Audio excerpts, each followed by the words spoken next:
Сайн байцгаана уу? Hexet podcast-аар өнөөдөр Marjorie Anna-гийн талаар ярилцгаулна. Эхлээд Анна гэж хэн болох эргийн ерөнхий ойлголттой болсныхаа дараа дүгнэлт хэсэг рүүгээ орцгоё. Marjorie Anna Stubblefield 1969 оны 12 сард Мичиган мужид төрж өссөн. Аннагийн эцэг эх хоёулаа хөгжлийн бэрхшээлтэй хүмүүсийн талаар докторийн зэрэг хамгаалсан. Анна ч гэсэн эцэг эхийгээ дагаж нэг салбарыг сонирхон суралцсан. 1989 оны 6 сард Анна коллежид байхдаа хөгжимчин Рожер Stubblefield-тэй танилцж хосууд гэрлээд 2 хүүхэдтэй болсон байдаг. 2000 онд Анна докторийн зэрэг хамгаалж Rutgers их сургуульд орж Америк судлал болон докторийн хөтөлбөрүүдийг зааж эхэлсэн. Аннагийн оюутнуудын нэг Джон Джонсон нь түүхийн магистрийн зэрэг хамгаалсны дараа докторийн зэрэг хамгаалахаар суралцж байсан. 2009 онд Анна хичээл дээрээ IQ-ийн маш бага оноотой ярих чадваргүй охины талаар кино үзүүлсэн бөгөөд энэхүү кинонд харилцаа хөнгөвчлөх аргаар хөгжлийн бэрхшээлтэй хүмүүстэй харилцах боломжийн талаар гарсан. Тэгэхээр харилцаа хөнгөвчлөх талаар энэ хэрэгт яригдах болохоор дэлгэрэнгүй ерөнхий мэдэж авцгаая. 1974 онд Rosemary Crossley гэдэг эмэгтэй Австралийн нэгэн сэтгцийн эрүүл мэндийн байгууллагад туслахаар ажиллаж байсан. Розмаригийн эмнэлэгт нэгэн нэлийн хөгжлийн бэрхшээлтэй харилцах бараг боломжгүй охин байсанд тэр нь туслахаар шийдсэн. Розмари олон төрлийн дүрсээс үсэг хүртэл ашиглаж үг бүтээж, өгүүлбэр бүтээхэд тусалсан. Охинд энэхүү арга маш үр дүн харуулж амжилт гаргаснаар шүүгч охиныг өөрөө шийдвэр гаргах чадвартай гэж зарлаж, эцэст нь тэрээр коллежид төгссөн байдаг. Энэхүү түүх Розмарид маш урам зориг өгч харилцаа холбоо үүсгэхийг уриалж эхэлсэн. 1990 онд профессорууд харилцаа хөнгөвчлөх аргаар нийтлэл хэвлэлсэн.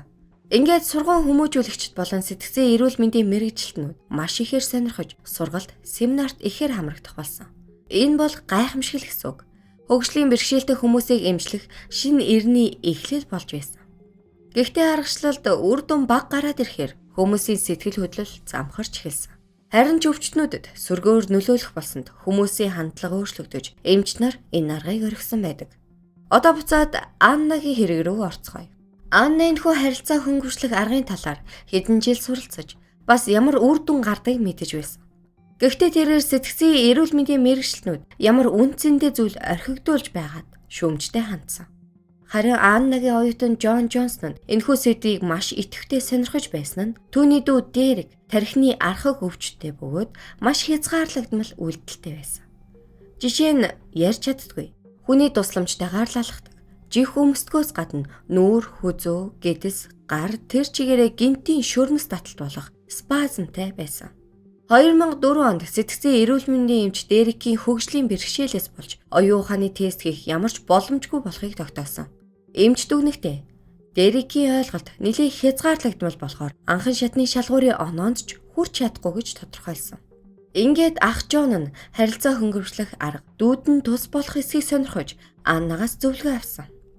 Анна энэхүү арга дээр 3 өдрийн сургалтанд хамрагдаж байсан болохоор тусалж чадна гэсэн байдаг.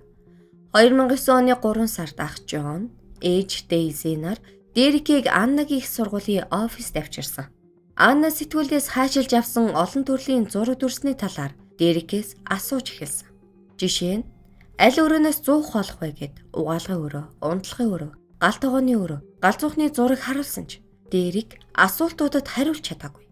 Ингээд Анна Дерекийн гарыг чиглүүлж зөв зураг заахад тулсан. Анна итгэхдээ Дерекийн оюун санаа биеийн хязгаарлалтаас болоод төгжигдсэн гэж бодож тэрний хүмүүсийн бодсноос илүү зүйлийг хийж чадаж байгааг хэлсэн. Үүнд тэрээр цагаан толгой үсэг мэдэж хэдэн үг үсгэлсэн байдаг. Эдгээр үр дүнг дүгнээд анхны уулзалтыг амжилттай болсон гэж үзэж Анна итгэл найдвар төрүүлж туслах санал гаргасан. Ингээд ээж ах хоёр нь дараагийн хэдэн 7 хоногийн турш Дерекийг Аннатай уулзуулдаг болсон. Тэрээр компьютер болон компьютерийн гарны тусламжтай Дерект үг, өгүүлбэр бичгээд хажуунаас нь тусалж байсан. Анна ч энэ аргаараа үр дүн харж 1 секундэд нэг үсэг дарж бүр Дерек ном уншиж байсанд ерөнхий боловсролын хөтөлбөрт хамруулах талаар яриаж гарсан байдаг. Хэдийгээр Дерекийн амжилт маш гайхалтай байгаач ээж ах хоёр нь оролдож үзэхээр болохгүй. Арга нь огт ажиллахгүй байсан. Ах Джон нь бухимдан ангидаа үзэж байсан кинон дээр судалгаа хийж үзэхэд харилцаа хөнгөвчлөх арга шинжлэх ухааны үндэслэлгүй талаарх мэдээллийг олж мэдсэн. Жон ч Аннад ихэд харт төрж, харин ээжийнхэн санаа зовниж эхэлсэн. Учир нь нэг удаа Анна ээждээ Дерекийг бүр мөсөн нүүлгийн ирүүлж, хараа хяналтан дороо байлгах талаар асууж маргаан үсгэсэн байдаг. Одоо хэргийн цаг хугацаан дээр ирж байна. Анна Деректэй нэлийн урт хугацааг өнгөрүүлсний дараа хайр сэтгэлийн холбоотой болсон гэж үзсэн. 2011 оны 3 сард Анна "Би чамд хайртай" гэж хэлсэнд Аннагийн хэлснээр бол Дерек "Би ч гэсэн чамд хайртай" гэж компьютероор дамжуулан бичсэн байдаг. Ингээд Анна харилцаагаа дараагийн шатанд хүрэхэд бэлэн гэж үзэж, нэг нэм гаргийн өдөр ээж нь сүмд явсан хойгоор Анна Дерекийн гэрт ирсэн. Тэрээр Дерекийн живхийг суллан аман секс хийсэн ч Дерек дур тавиагүй. 7 хоногийн дараа Аннагийн ажил дээр бэлгийн харилцаанд орохыг оролцсон ч бас болоогүй.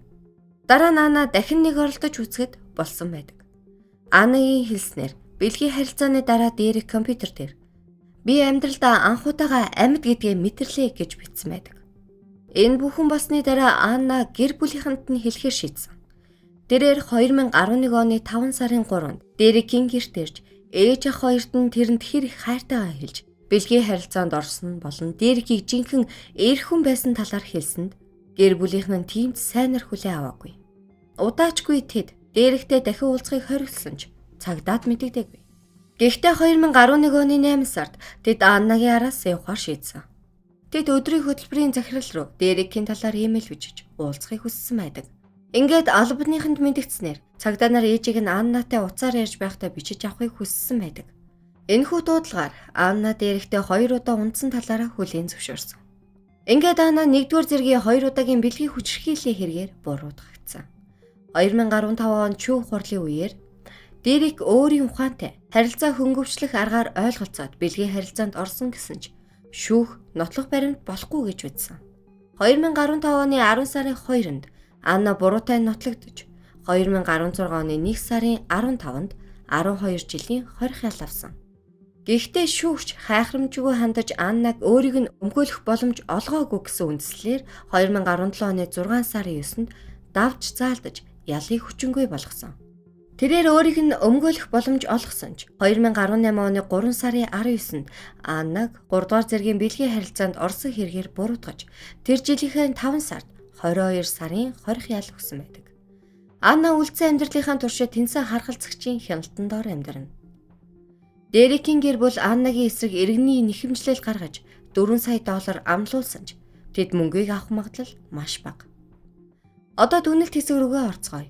Энэ хэрэг дээрээс хэд хэдэн зүйл дурдахаар байгаа нь. Нэгт, Анна асуудалд орохоос өмнө нийгмийн янз бүрийн асуудлын талаар өөрийн үзэл бодлоо идэвхтэй илэрхийлдэг байсан.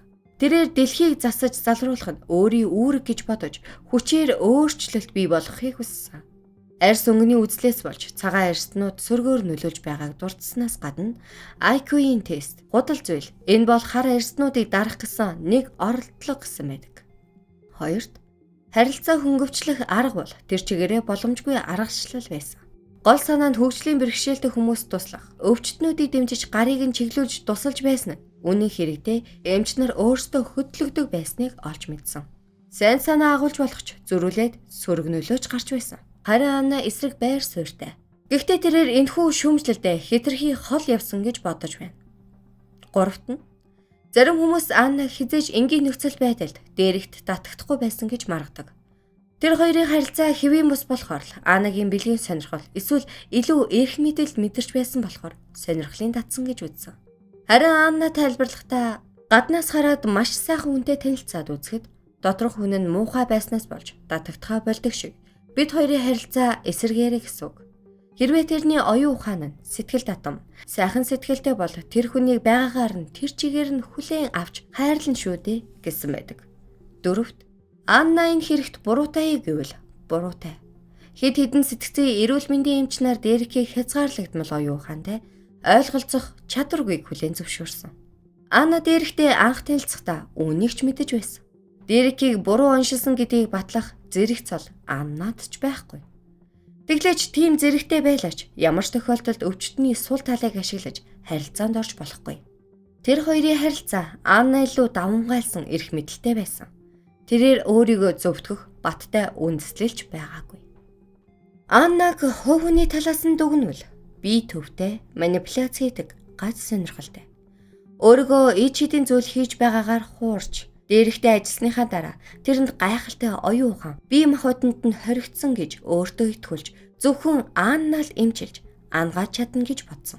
Түнчлэн Дерек өөртөө нь харилцаж чадаж байна. Өөртөө нь татагдж байна. Бидгийн харилцаанд орохыг, өөртөө нь үрд амьдрахыг хүсэж байна гэж төсөөлж, тэрэндээ итгэж эхэлсэн. Анна энэхүү харилцаагаа Дерекийн буруу. Тэр л хамт хайсан шүү дээ гэсэн байдаг. Ингээд үгнээд үзвэл Анна Дерект биш, харин өөрийн төсөөлөлтөд хайртай байсан. Тэрээр Дерекийн арьс хөнг болон хөгжлийн бэрхшээлээс болоод өөр шиг л хүн хажууд нь байж тусалж дэмжиж чадна гэж бодсон. Гэхдээ Дерект тусалгаар байсан бол заавал бэлгийн харилцаанд орох шаардлагагүй байсан.